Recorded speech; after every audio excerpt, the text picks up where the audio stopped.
Histoire et anti-histoire par Julius Evola. Nietzsche a écrit que l'histoire est la maladie de l'homme moderne. C'est là une thèse possédant un indéniable contenu de vérité. À titre d'encadrement général, il est possible de se référer ici à l'opposition existante entre les civilisations du temps et les civilisations de l'espace, les secondes étant celles de caractère traditionnel, ayant une stabilité et des racines en une certaine mesure dans l'atemporel, alors que les premières sont assujetties au devenir et au changement. Le concept d'histoire se relie essentiellement aux civilisations du temps, et il y a été défini dans une période relativement récente. Pour l'Occident, on peut dire qu'avant Hérodote, l'histoire fut ignorée. On a donc pu parler avec juste raison, à partir de Schelling et de sa philosophie der mythologie, jusqu'à Ernest Junger, de l'existence d'un temps mystique qui n'est pas le temps historique, et aussi d'un mur de temps, par analogie avec un mur de son.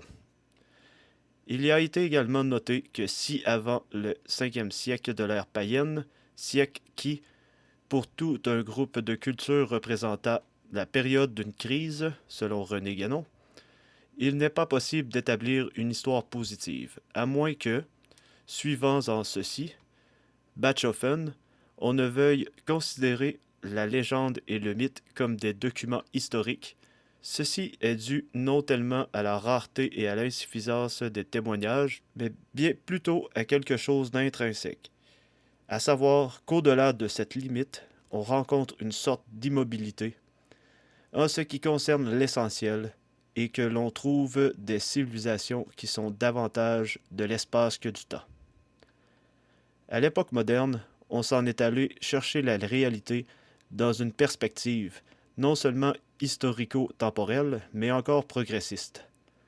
L'histoire conduirait l'humanité toujours plus en avant. Chacune de ces phases aurait une supériorité par rapport à la précédente, pour la seule raison qu'elle est la plus avancée.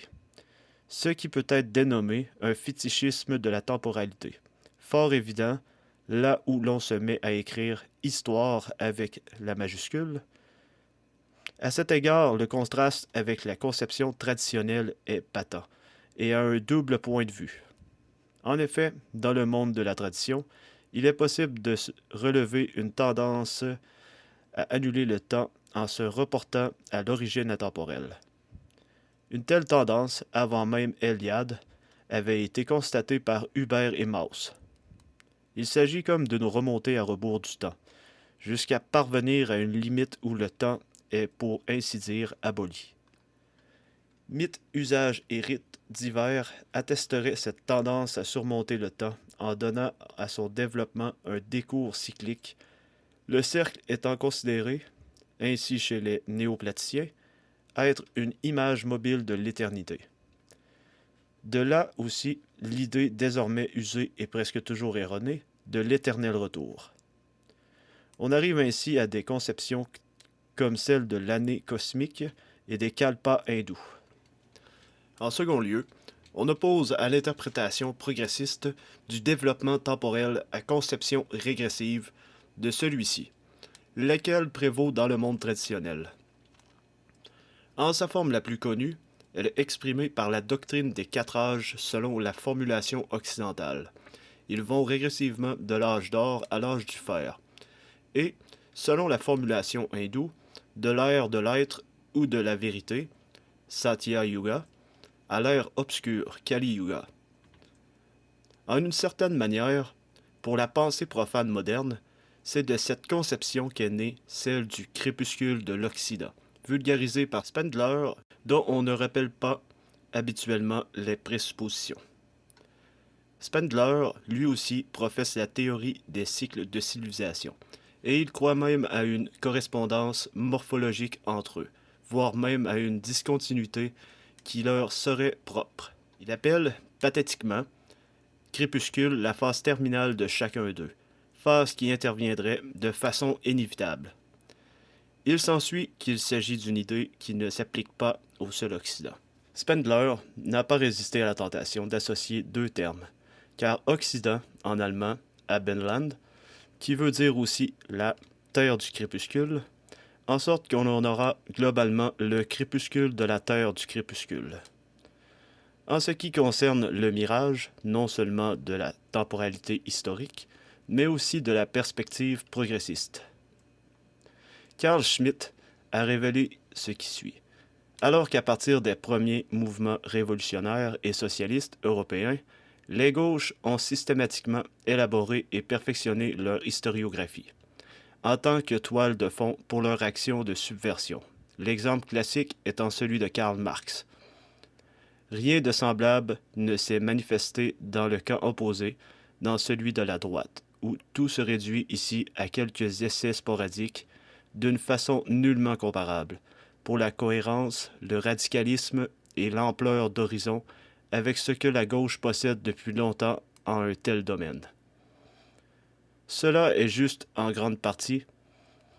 En effet, l'unique histoire connue, servant même de texte, est essentiellement de conception et d'origine libérale, illuministe et maçonnique.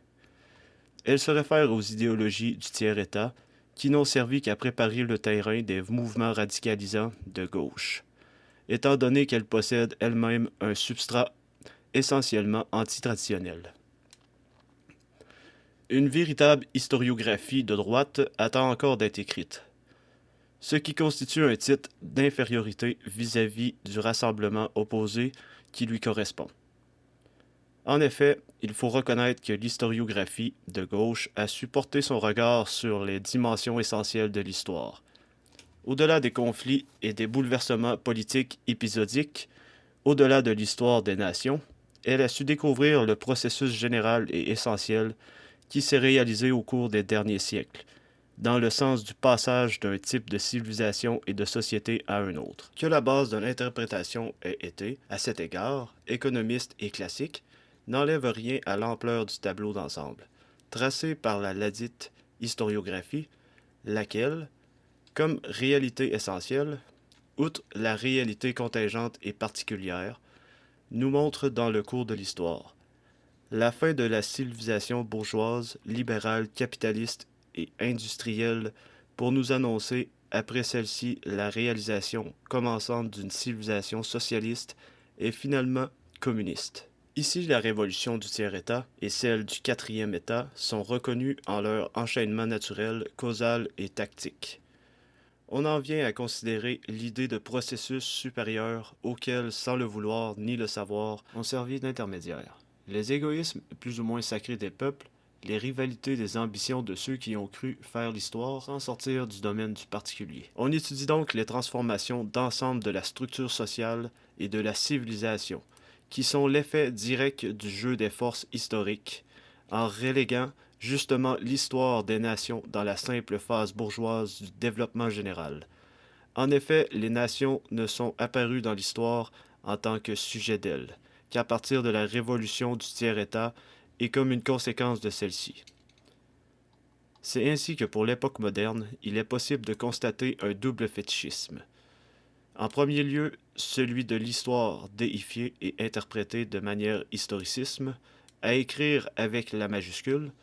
En second lieu, celui de l'histoire interprétée de manière progressiste. On s'en trouve donc devant une maladie pire que celle qu'avait dénoncée Nietzsche, en particulier si l'on prend en considération certaines conséquences de l'historicisme. La plus grave est celle par qui l'historien devient un critère de valeur, frappant ce qui est anti-historique avec une condamnation sans appel.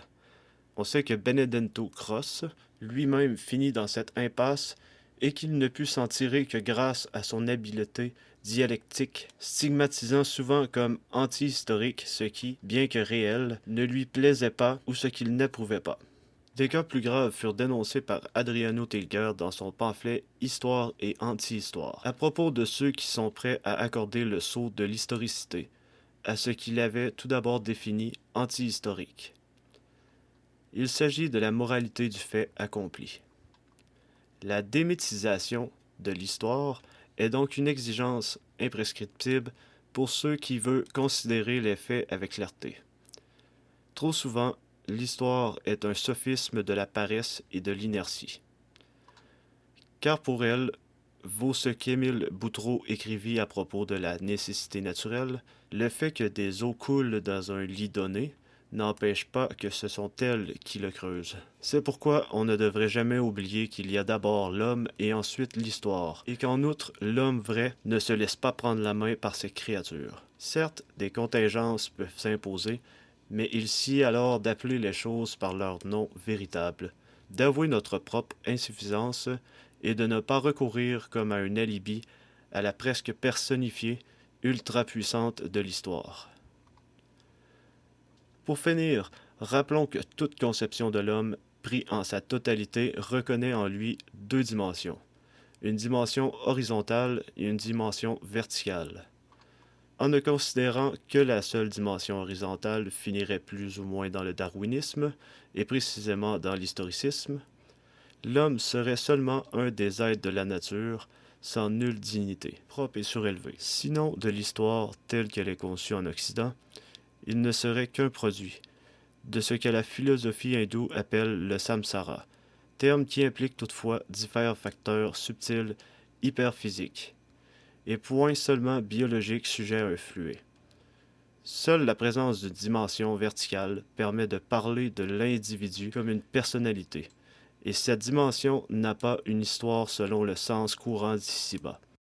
Elle en a une, pour ainsi dire, transcendantale, prise en considération dans des textes comme le livre tibétain des morts ou Bardo Todol, mais qui n'entre pas en question dans cet essai. L'historosisation de l'homme exclut et réduit au silence une telle dimension, en sorte que l'homme se trouve jeté dans la temporalité, précisément selon le sens négatif des théories existentialistes d'un Heidegger et d'un Sartre.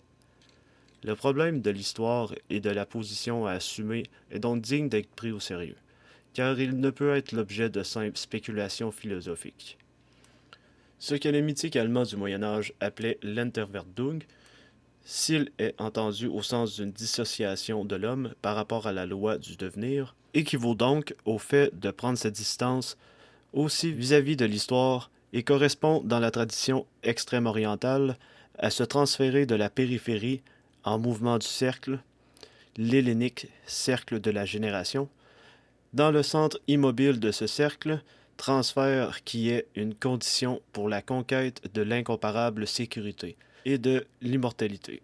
Ainsi qu'on le voit d'un domaine relativement profane, on se trouve porté vers un plan métaphysique, voire même transcendant, à propos duquel les indications fugaces et succinctes que nous avons données pourront peut-être suffire à encadrer adéquatement ce que Nietzsche appela la maladie de l'homme moderne. Julius Evola.